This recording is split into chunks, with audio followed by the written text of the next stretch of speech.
Bem-vindos mais uma vez a mais um vídeo do canal Mãe Sabe das Coisas. Eu me chamo Diego Augusto Nesi Cavicchioli, sou psiquiatra geral, psiquiatra da infância e adolescência também, professor da Universidade Estadual de Londrina, no curso de medicina. E eu tô aqui hoje para falar para vocês sobre um tema bastante que sempre aparece na mídia, nas redes sociais, na internet, está sempre em voga. É muito difícil hoje a gente não ver uma pessoa que não saiba, que nunca tenha ouvido falar disso, que é o quadro do TDAH, né, ou transtorno de déficit de atenção e hiperatividade. Esse quadro clínico ele é descrito já há muitos anos. E ao contrário, aqui eu já vou tentar desmistificar algumas questões. Algumas pessoas, né, dizem aí que esse é um problema da sociedade moderna, da sociedade ocidental, porém nós sabemos de estudos e notações científicas que desde o século retrasado até do século XIX, principalmente no começo do século XX, já começaram a surgir diversas descrições científicas de problemas comportamentais que hoje a gente considera muito típico do que seria o que a gente se enquadra hoje no quadro de TDAH, de déficit de atenção e hiperatividade. Então esse não é um problema de hoje. Bom, pode ser que de repente hoje aconteça digamos assim, um super diagnóstico, um diagnóstico excessivo desse tipo de problema. Isso é bastante controverso assim, na literatura, né? Se a gente for comparar realmente em termos populacionais, em termos de prevalência, hoje em dia acredita-se que em torno de 5% de crianças e adolescentes apresentam esse quadro de TDAH. Se você for pensar, provavelmente não são 5% das crianças e adolescentes do Brasil que têm esse diagnóstico, provavelmente é um valor bem menor. O grande problema é que há uma concentração, como a gente sabe, de especialistas em grandes centros, e muitas vezes nesses grandes centros pode haver, às vezes, uma prevalência um pouco mais alta. E sim, a gente tem que tomar cuidado, assim como qualquer outra doença e áreas da medicina, existem diagnósticos equivocados, sim. Existem crianças que têm quadros ou sintomas que mimetizam o TDAH, mas que podem ser reflexos de outros problemas ou até de variações da normalidade, ou às vezes uma fase apenas que a criança está passando ali. Então, como que eu sei que se uma criança tem realmente, um adolescente, um adulto também, tem realmente TDAH ou não? Bom, o diagnóstico desse quadro, assim como todos os quadros psiquiátricos, ele é essencialmente clínico. Infelizmente, nós não temos ainda exames que detectem esse tipo de quadro. A gente tem algumas testagens psicológicas, neuropsicológicas que ajudam, mas não há um consenso de que determinado teste dê ou não dê o diagnóstico. Então, ainda no final das contas, o mais importante é a avaliação clínica completa, né, de toda a história de desenvolvimento do indivíduo, da história do desenvolvimento dos sintomas, de como que isso apareceu, em que momento, em que circunstâncias, por quanto tempo que dura, por quanto tempo que está acontecendo, em que ambientes que acontece também. Então existe toda uma ampla gama de coisas que a gente avalia, né, para saber se a pessoa tem ou não esse diagnóstico. Não é algo simples que uma simples escala de sintomas você consegue dizer, né, se a pessoa tem ou não determinado diagnóstico. Muitas vezes, inclusive, a gente fica até na dúvida e às vezes demora, às vezes até meses, para a gente realmente chegar na conclusão de um diagnóstico mais correto, assim. Porque nas crianças, principalmente em criança e adolescente, os sintomas se sobrepõem muito e há muita influência de aspectos ambientais, familiares, que podem, né, surgir ou contribuir com o surgimento de alguns sintomas desse quadro do TDAH, por exemplo, e não necessariamente é o processo da doença ali instalado realmente, assim, né? Bom, de maneira geral, o TDAH é um quadro que envolve 3 pilares de sintomas principais. Sintomas de desatenção, de déficit de atenção, sintomas de hiperatividade e de impulsividade. Esses sintomas podem acontecer de maneira intercambiável, mas é muito comum que as crianças tenham déficit de atenção como um dos principais sintomas. E é muito comum, principalmente em meninos, que também existam muitos sintomas de hiperatividade e impulsividade. Mas pode ser que aconteça só a presença do déficit de atenção, por exemplo. É importante entender que esse déficit de atenção não pode ser explicado por outras coisas. Então, claro, uma pessoa às vezes que está muito deprimida, por exemplo, pode ter dificuldade de se manter concentrada. E aí o problema é a depressão.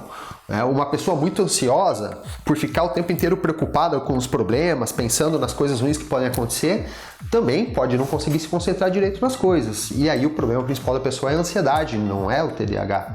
Então aí a importância que a gente vê de se fazer um diagnóstico correto e um diagnóstico diferencial correto também de outros problemas que podem mimetizar o quadro de TDAH, problemas até de sono. Se a pessoa não está dormindo bem à noite, por isso que ela não consegue se concentrar direito no dia seguinte nas coisas. Então, falando dos sintomas mais especificamente, os sintomas de déficit de atenção, a gente consegue detectar por dificuldades que a pessoa tem em manter o foco, manter a concentração numa atividade que exige esforço mental continuado. Às vezes as famílias, as pessoas falam, mas ele consegue ficar prestando atenção no desenho, no jogo, no celular. Bom, isso é meio complicado porque essas coisas são fáceis de prestar atenção, né? A internet, os jogos de videogame, de celular, eles são feitos de uma forma que prendam para prender a atenção da pessoa. Eles têm fases curtas, eles dão prêmios, eles vão motivando a pessoa constantemente a se manter conectada naquilo. Então não é um bom exemplo a gente ver se a pessoa consegue prestar atenção ou não em coisas que ela gosta muito. A gente consegue ver melhor se a pessoa tem uma dificuldade de atenção quando são coisas que exigem, como eu disse, esforço mental. Por isso que muitas vezes detecta-se esse quadro com mais facilidade nas escolas, por exemplo, porque é na escola que a criança tem que ficar ali uma quantidade significativa de horas sentada, prestando atenção, num conteúdo que muitas vezes não é muito fácil ou muito gostoso de se aprender.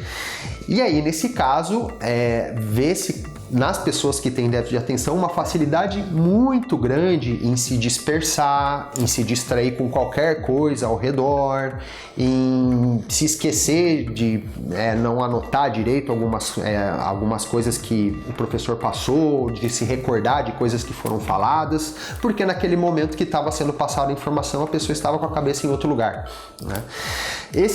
Essa questão do déficit de atenção, a gente tem que tomar muito cuidado porque, assim como a maioria dos quadros psiquiátricos, existe um contínuo, né, entre as pessoas. Quer dizer, o que eu quero dizer com isso? Existem pessoas que têm uma dificuldade maior de prestar atenção do que outras, mas existe um extremo, e normalmente quando a gente está falando do quadro de TDAH, a gente está falando de um extremo. A gente não está falando daquela situação que, se eu assistir uma palestra de 1 hora, certamente é bem possível que eu não preste atenção completa 1 hora na palestra. Tudo bem, isso não quer dizer que você tem TDAH, mas as pessoas que têm TDAH normalmente não conseguem prestar atenção nem em meia hora da palestra de 1 hora, por exemplo. Porque elas acabam se perdendo até no tempo, né? A pessoa fica pensando numa coisa que o professor falou, dali a um tempo, passou uns 15 minutos que ela ficou em devaneios ali, quando ela vê, a pessoa já falou um monte de coisa e ela se perdeu nos pensamentos. A gente vê isso muito quando também a pessoa vai ler alguma coisa, começa a ler, entende o que está lendo, só que começa a entrar naquele processo de leitura automática. Fica lendo as palavras e tal, quando vê, chega uma hora que a pessoa fala, nossa, o que eu acabei de ler? Daí tem que voltar e ler tudo de novo porque acabou de esquecer o que acabou de ler. Isso normalmente acontece porque a pessoa não estava lendo com atenção, estava simplesmente passando o olho pelas palavras no piloto automático ali e não estava realmente focada. Aí você pode falar, bom, isso acontece comigo quando eu estou muito cansado, por exemplo, quando eu estou lendo uma coisa muito difícil. Sim, se acontece só nesses momentos, você não tem déficit de atenção, não tem transtorno de déficit de atenção. Você tem ali uma desatenção momentânea causada pela fadiga, pelo cansaço, né?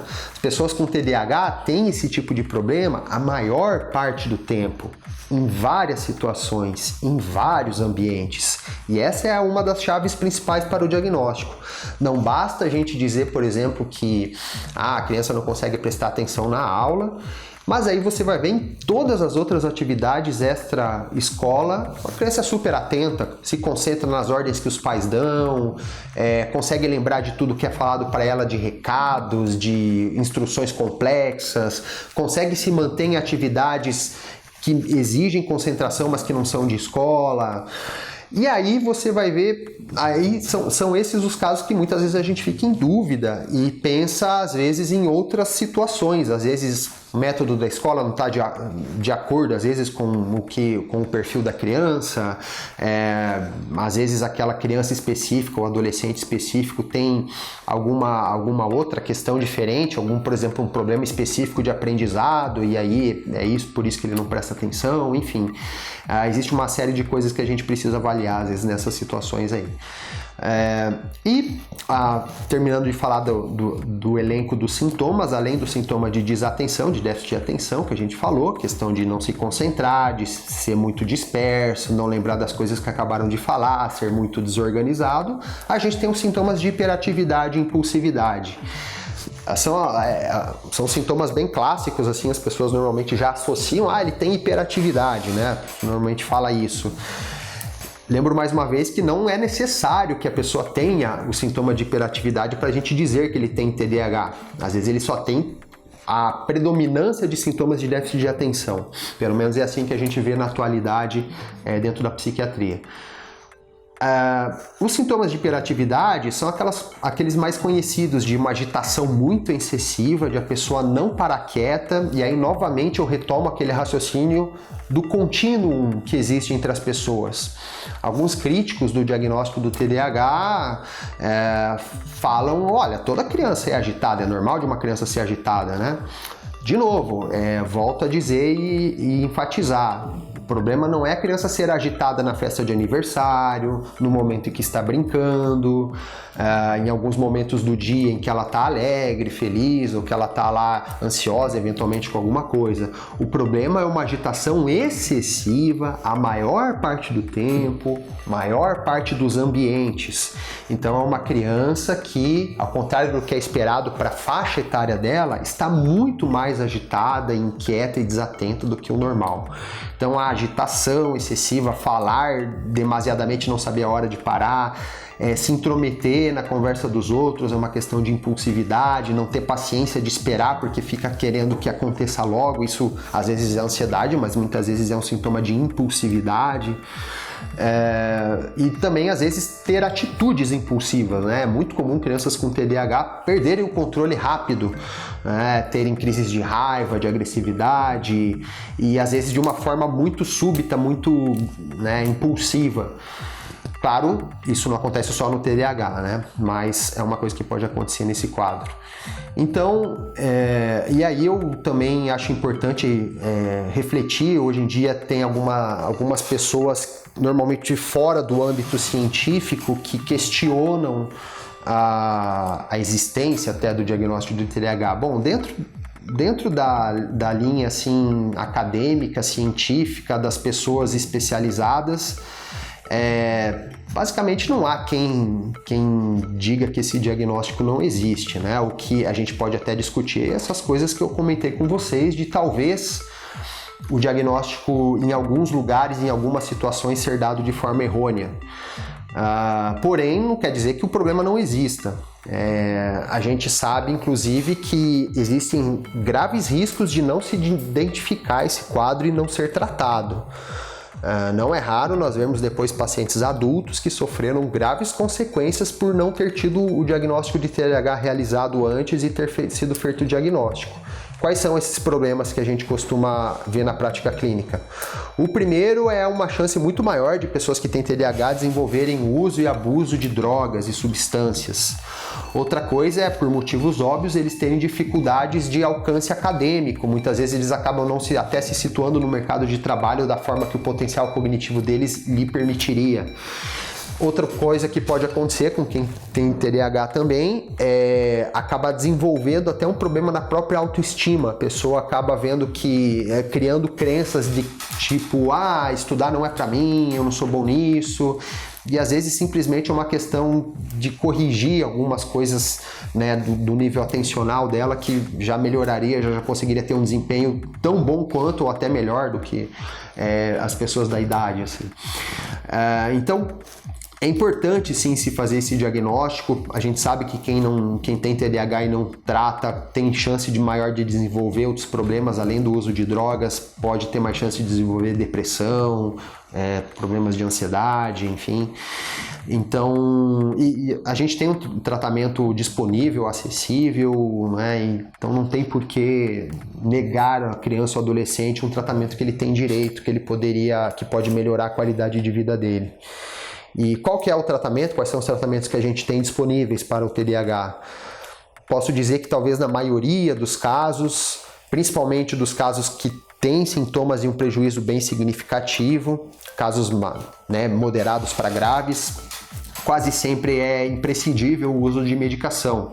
Nós temos medicações que nós chamamos de psicoestimulantes, que são remédios que ajudam nessa parte da concentração, na parte do autocontrole, no controle inibitório da criança conseguir frear essa resposta assim e saber pensar melhor antes de agir, por exemplo, e de se manter concentrada mais tempo também nas atividades.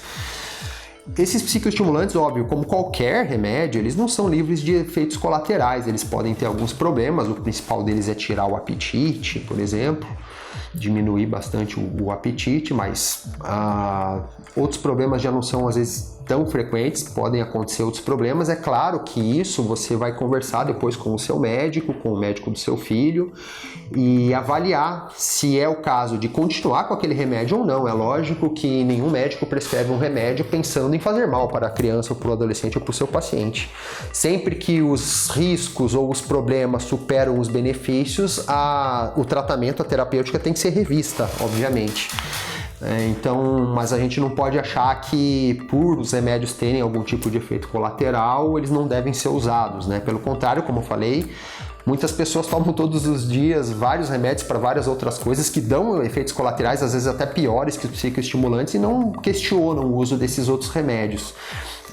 A gente não pode deixar de considerar uma opção de tratamento válida.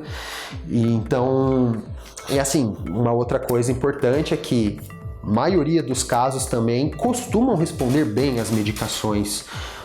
Mais um motivo para não deixar de lado assim, o tratamento.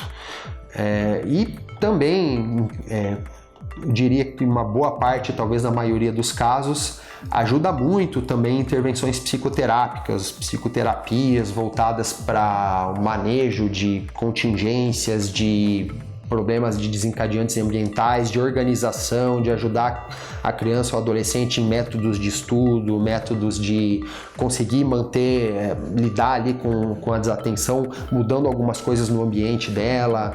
Enfim, tem várias situações que podem ser trabalhadas e isso muitas vezes a gente também acredita ser importante o papel de uma psicóloga, um psicólogo, uma psicopedagoga junto na abordagem com a criança e com o adolescente também, se for o caso. Então, basicamente, acho que era isso que eu tinha para falar para vocês sobre o TDAH. Se você gostou do vídeo, se foi útil para você, clica aqui no gostei, dá um like ali, se inscreva no canal Mãe Sabe das Coisas e até a próxima, até o próximo vídeo. Obrigado!